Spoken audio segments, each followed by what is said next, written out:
चीन के साथ लगातार बढ़ रहे गतिरोध को ध्यान में रखते हुए भारत ने अपनी न्यूक्लियर स्ट्रैटेजी में बड़ा बदलाव किया है।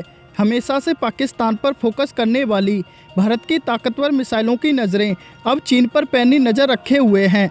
भारत ने चीन के साथ हुए विवाद के बाद अपनी न्यूक्लियर स्ट्रैटेजी में फेरबदल किया है। एक रिपोर्ट के मुताबिक साल 2017 में डोकलाम विवाद के बाद से भारत की परमाणु रणनीति का ध्यान पाकिस्तान से हटकर बीजिंग पर है, जबकि चीन से पहले भारत पड़ोसी मुल्क पाकिस्तान पर ज़्यादा फोकस करता था। लेकिन हिंदुस्तान को अब चीन से ज़्यादा खतरा महसूस होने लगा है। अब भारत चीन की हर गतिविधि पर नज़र रख रहा है। बुलेटिन ऑफ एटॉमिक साइंटिस्ट में प्रकाशित रिपोर्ट के मुताबिक अब चीन की राजधानी बीजिंग पर भारतीय परमाणु मिसाइलें नज़रें जमाए हुए हैं। भारत के इस कदम को उठाने के पीछे की वजह साफ है कि वह चीन की हर साजिश का जवाब देने के लिए तैयार है। बता दें कि चीन के विवाद को ध्यान में रखते हुए भारत 3 ऐसे हथियारों का निर्माण कर रहा है जिससे बड़ी ताकत मिलेगी।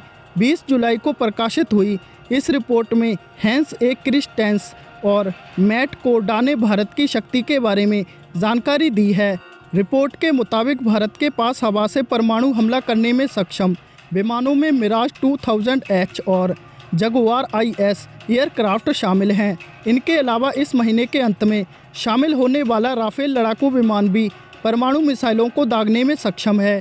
भारत मिराज 2000H विमान को अपग्रेड कर रहा है, जिसके बाद इन्हें मिराज 2000I के नाम से जाना जाएगा। रिपोर्ट में बताया गया है कि भारत के पास ऐसी मिसाइलें लैंड बेस्ड बैलिस्टिक मिसाइल्स हैं जो ज़मीन, हवा और पानी से परमाणु हमला करने में सक्षम हैं। जो देश इन तीनों माध्यमों के जरिए परमाणु हमला करने में सक्षम होते हैं उन्हें न्यूक्लियर ट्राइड संपन्न देश कहा जाता है। इसके अलावा भारत तेजी से परमाणु वॉरहेड ले जाने में सक्षम कई अन्य मिसाइलों का निर्माण भी कर रहा है, जिनमें से कई अपने अंतिम स्टेज में पहुंच गई हैं। इनमें से ज़मीन से दागी जाने वाली अग्नि 6 मिसाइल और पनडुब्बियों से फायर की जाने वाली K5 मिसाइल शामिल हैं। इस रिपोर्ट में बताया गया है कि भारत ने 150 से 200 परमाणु बमों को बनाने में प्रयोग किए जाने वाले प्लूटोनियम का संवर्धन कर रखा है। हालांकि भारत के पास वर्तमान में 150 से कम परमाणु बम हैं। इस रिपोर्ट में कहा गया है कि भारत के पास 8 हथियार ऐसे हैं जिनसे कभी भी परमाणु हमला किया जा सकता है।